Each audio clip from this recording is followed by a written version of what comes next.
Hello, word nerds, and welcome to the dictionary. I am Spencer, your humble host, and I am here today to tell you all about the word fit. Well, not all of it, but most of it. In the previous episode, we had a couple forms of fit, with a guest probably. But today, the vast majority of this episode is going to be more forms of the word fit.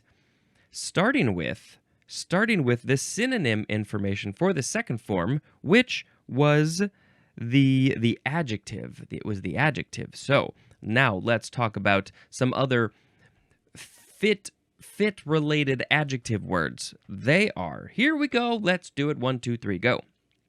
Fit, suitable, meet, proper, appropriate, fitting, apt, happy, and felicitous mean right.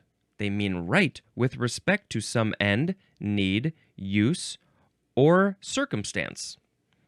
Lots of information, lots of words, lots of stuff. Okay. Fit stresses adaptability and sometimes special readiness for use or action, as in fit for battle. I am not fit for battle. I have not been trained for that. Suitable implies an answering to requirements or demands, as in clothes suitable for camping. I shall not be wearing my bikini to camping. Those are not suitable clothes. Suitable clothes are probably pants, something warm, maybe a raincoat kind of thing. It always rains when it camps. When it camps? No, it always rains when you go camping. No matter who you are, where you are, it's going to rain. Meet, M-E-E-T, suggests through essential nature. Oh, I think I skipped a line. Oh, I think I skipped something. Here we go. Meet suggests a just proportioning, like a fair proportioning, as in meet payment. Have you met the payment? I don't know. Proper suggests a suitability through essential nature or accordance with custom, as in proper acknowledgement. Suitability through essential nature or accordance with custom. I also think of when you were in a certain situation, what is the proper thing to do, the proper thing to say? If you are with people and it's their culture, their custom, and you're the outsider, maybe it's not such a bad idea to do some of those proper acknowledgments, proper phrases. Appropriate implies eminent or distinctive fitness, as in an appropriate gift. I shall not be giving what's an inappropriate gift for my grandma? I will not be giving her. You can imagine, I'm sure.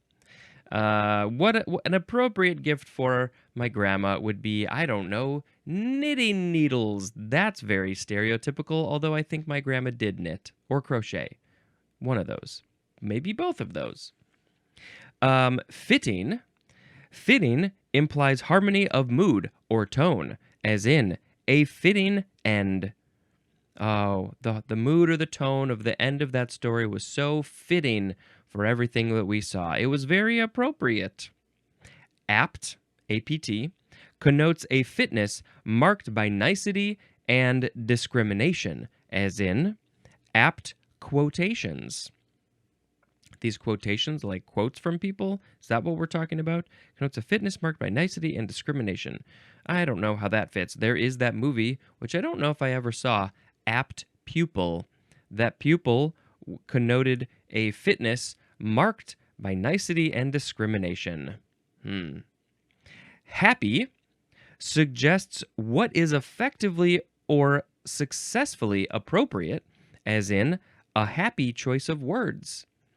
This is not a way that I am used to hearing this word being used. A happy choice of words. Effectively or successfully appropriate. There's clearly, this is why they're all lumped together. There's clearly a similar theme of being correct, right, in a certain situation. A happy choice of words. Okay. Felicitous suggests an aptness that is opportune, telling, or graceful, as in a felicitous phrase. And I believe, if I remember correctly, that word is related to happiness. An aptness that is opportune, telling, or graceful. Yeah. Okay, I want to go back to the first sentence of this synonym section so we can sort of get that back in our heads. All of these words mean right with respect to some end, need, use, or circumstance. Yes, it is correct in a certain given situation or whatever. All right, well, that was wonderful. And now we got to move on to another word. And my sound effect is going to be... What is my sound effect going to be? It's going to be zzz. Now we have the third form of the word fit. Noun from circa 1541. Number 1A, a sudden violent attack of a disease like epilepsy, especially when marked by convulsions or unconsciousness. And the synonym is paroxysm. Paroxysm. Paroxysm. And I assume that is the probably the more proper scientific medical term for this sort of situation. But some people, they call it a fit. Oh, they're having a fit now. They're convulsing. They're, I don't know, foaming at the mouth, drooling. What other things? There was somebody who had I guess they kind of had a fit in the back of our car. They did not have epilepsy. This was like brought on by a whole lot of factors. What's the word that I'm looking for? Convulsions. They had not a stroke, a seizure. A seizure. I think that they had a seizure. And that was scary. I don't want to be around when somebody's having a fit. Although I did know somebody who I think had some form of epilepsy, and she said that sometimes those fits, seizures, whatever, can come in very odd forms, like not necessarily convulsing on the floor, but more like a daze, like a not out of body experience, but just like a what is happening, and then you sort of have to. I don't know if they're like brain shuts down a little bit. They sort of get frozen.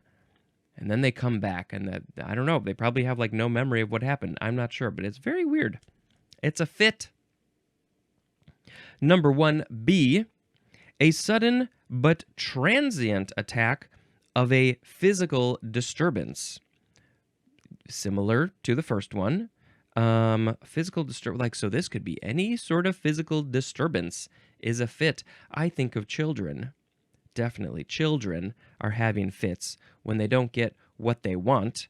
I was just hearing a story of some guitarist. When he was a child, he fell in love with a guitar and he said, I want it. And then he started to have a fit in the store to get the guitar. Number 2, a sudden burst or flurry. What is this flurry or this burst? It's of activity, just any sort of activity.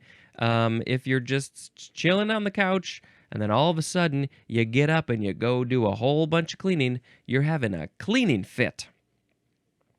The example, cleaned the whole house in a fit of efficiency. That adds a whole other level to it. You could clean the whole house and not be efficient about it, but if it's a fit of efficiency, you're doing everything as quickly as possible, but very well done. You're doing everything in one room, and then you move to another room. You're just efficient about everything. Okay, number 3, an emotional reaction. As in anger or frustration. You're having an emotional reaction, and it's a fit because it's an anger or frustration. Usually, we don't have happy fits. That's sort of paradoxical. The example is had a fit when I show up late, or has a fit when I show up late. I don't like showing up late to places. That is not how I like to be. unless it's on purpose, which is rare. So yes, I used to have a bit of a fit if I was running late. I still get a little on edge. I don't like it. We have a phrase. There's three forms of this phrase. By fits. The next by, by the way. Also by fits and starts, and then also in fits and starts. This is in an impulsive and irregular manner, as in construction preceded by fits and starts. And I am a little confused by this phrase. Fits makes sense, like if you're like what was the one that we had, a sudden burst or flurry of activity, right? Okay, so yes, you're doing a whole bunch of it. That's the fit, but what's the start? A start seems like it's a similar thing as a fit. Wouldn't it be? I mean, I guess it's sometimes you're doing it in a fit. Sometimes you start do. This is a weird phrase. Can't we all agree this is a weird phrase? Yeah. Sometimes you're fitting, sometimes you're starting. We're doing it in fits and starts. Okay. The etymology here, I don't know if there was etymology earlier, but here it says this is from the Old English fit, which has two T's, and that means strife. Yes, I can see how having a fit is, you're feeling some strife. There's some strife in the air, and that's why we're having a fit in fits and starts. Zip. Next, we have the fourth form of the word fit, verb from the 15th century. We are starting with transitive. All right, here we go. Number 1A, to be suitable for or to, and also harmonize with. Okay, is it suitable? Is it harmonizing with the thing? There's no example. When you are getting into a relationship with somebody, you want to see if you fit. Do you fit? Are you a good fit? Do you harmonize with each other? Do you have the right amount of things in common and the right amount of things not in common? Because I think that's important too. Number 1B is archaic. This is to be seemly or proper for, as in, it fits us then to be as provident as fear may teach us. And that is from Shakespeare. A long quote that I didn't get. It fits us then to be as provident as fear may teach us. Boy, my brain is dumb. So again, the definition was to be seemly or proper for. Well, that seems pretty similar to 1A. Suitable for, yeah. Okay, interesting. Number 2A. To conform correctly to the shape or size of, as in, it doesn't fit me anymore. These clothes don't fit me because I lost weight, put on weight, worked out, didn't work out, whatever it is. I changed sizes, and now these clothes don't fit me. When I was younger, I used to wear a lot of clothes that didn't fit me on purpose because I liked the baggy stuff. And then as I got older, I was like, nah, I don't need to wear tons of baggy things. They're still a little loose, but you know, I've stayed pretty much the same size for a long time, which is pretty good. And so my clothes still fit me. But there was a time, actually, when I did lose quite a lot of weight, and I did have to buy a new size of pants and stuff. They didn't fit me anymore. Okay, where are we? Number 2B1.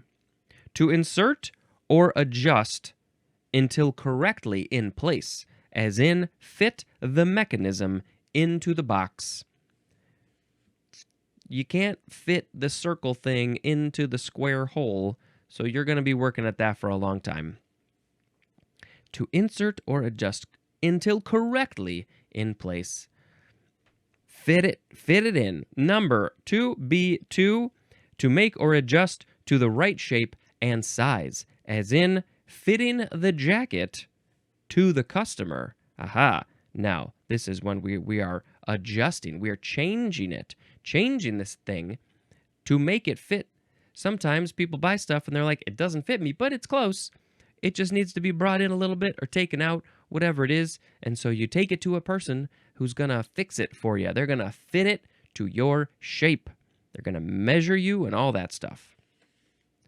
Okay, now we have 2B3. To measure for determining the specifications of something to be worn by.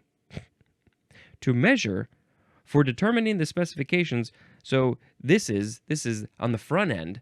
Before you've bought the thing, before you've tried it on, you're going to get maybe fit. What's the example? Fitted him for a new suit. They're going to take all your measurements, shoulders, arm lengths, torso length, pants size, all those things. They're going to measure everything. And then they're going to create clothes to those sizes. So that's why you're getting fitted. You can get fitted before you get the clothes. You can get fitted after you're wearing clothes because they don't fit anymore. You want them, those things, the tailors are going to do the things so they will fit you. That's important. Fit you properly. What's properly? Whatever you like.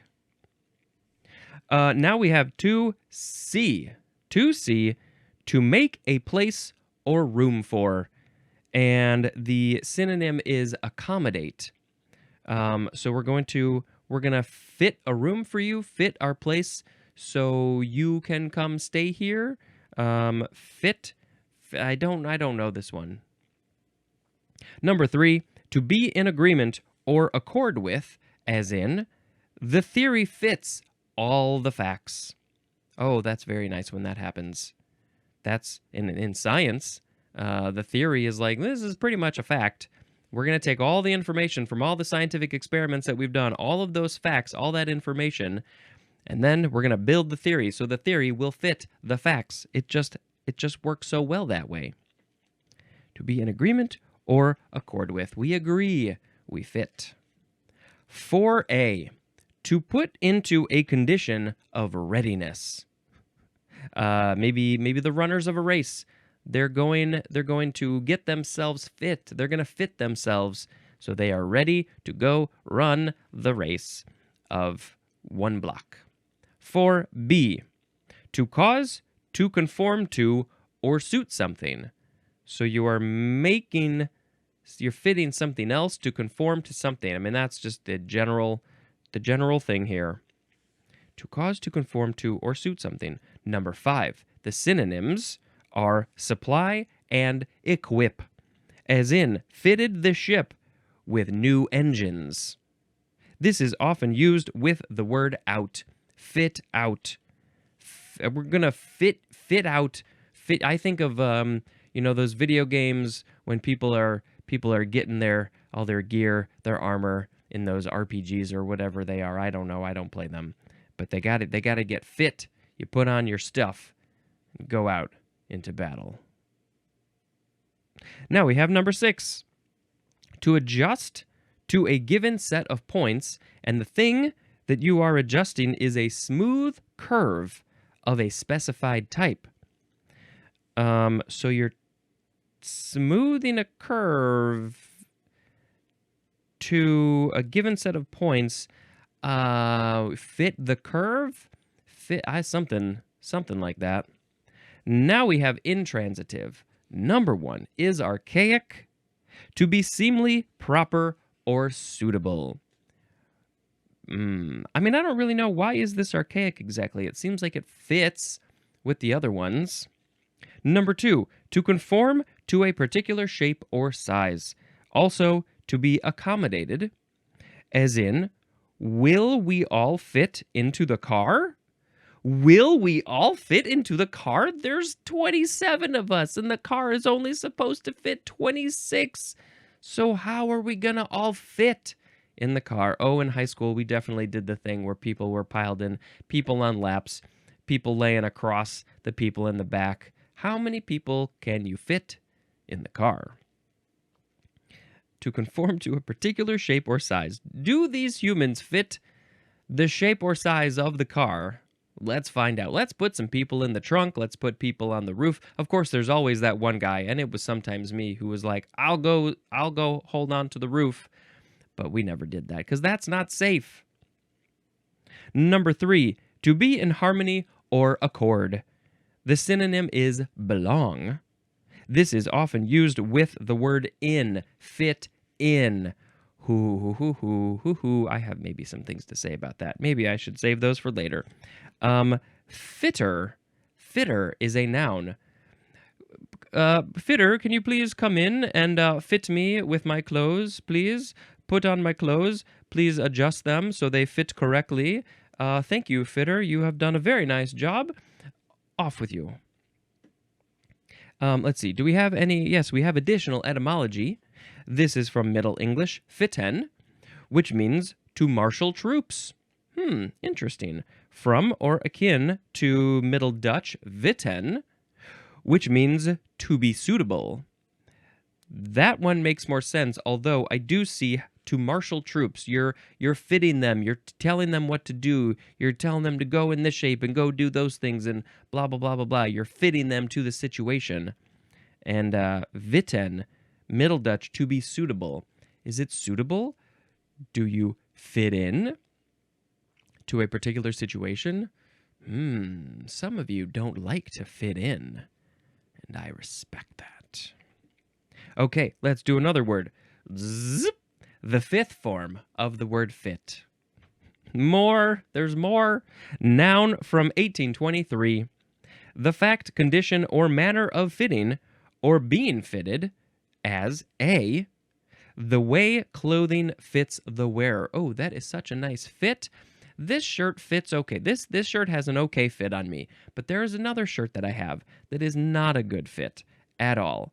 I think the sleeves are all like short and weird and stick out funny, and I think the bottom is kind of high, and it's like, this is a weird fit, but I'll still wear it sometimes.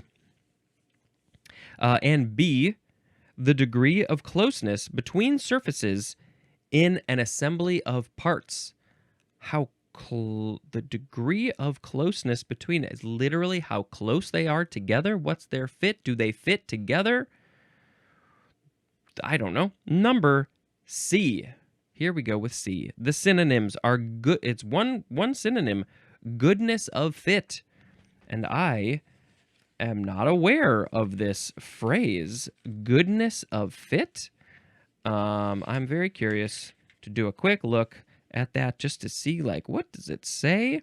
Where are you? Oh, you would be over here somewhere.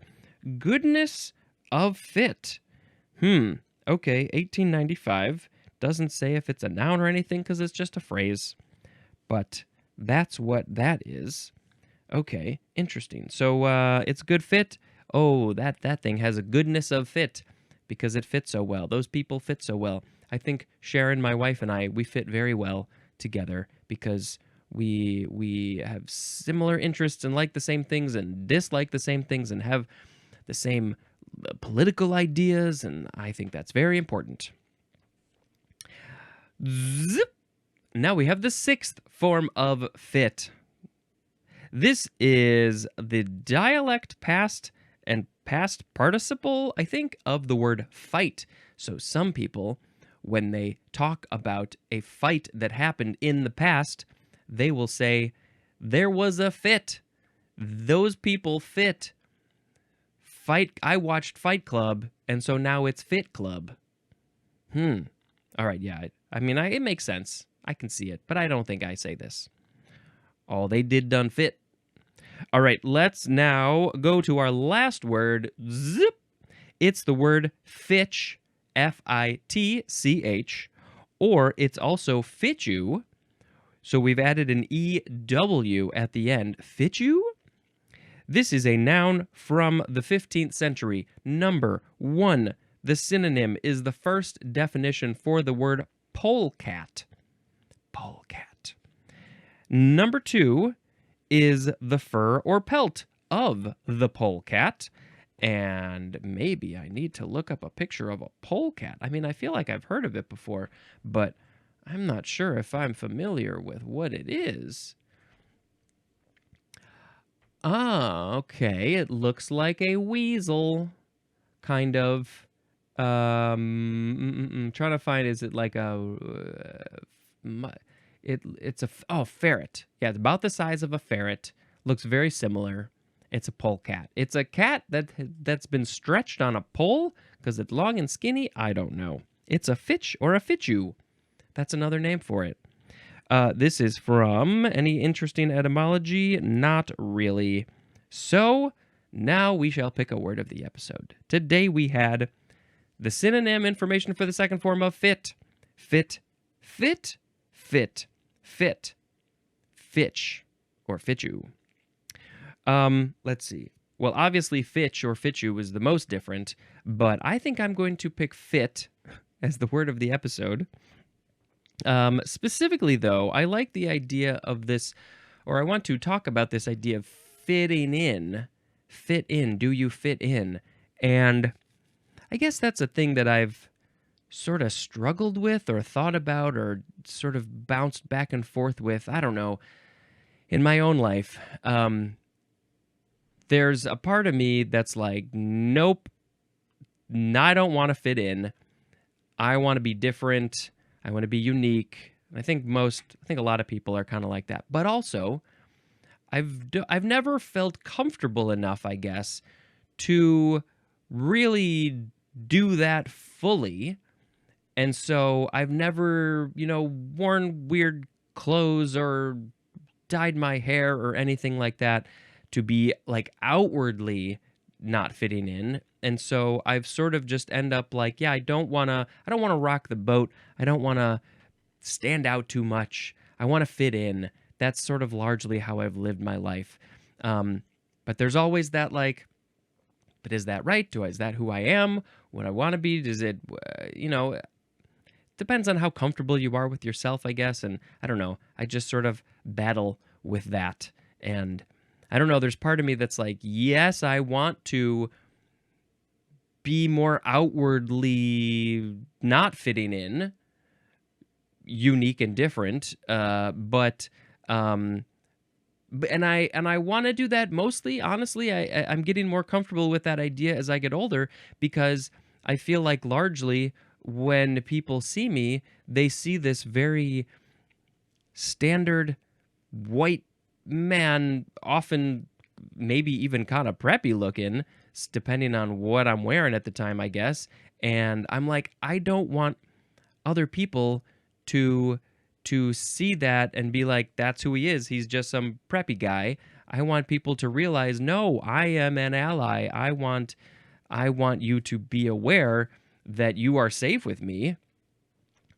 And I'm cool, man. I'm so cool. So I don't know. I struggle with that whole idea of fitting in. And I don't know. I think we just got to not fit in. Make your own path. Do your own thing. Be yourself. Strongly, fully commit to it. That's for all of you. You can take that to the bank. All right. Oh, fit. We're fitting in. We're not fitting in. Do the clothes fit you? Kind of. All right, great song. Spencer, now let's talk about a movie. Oh, we watched Lost Highway, another David Lynch movie. This was a movie that I think, this is probably the third time that I've seen it, and the first time that I kind of remember what happened in the back half of the movie.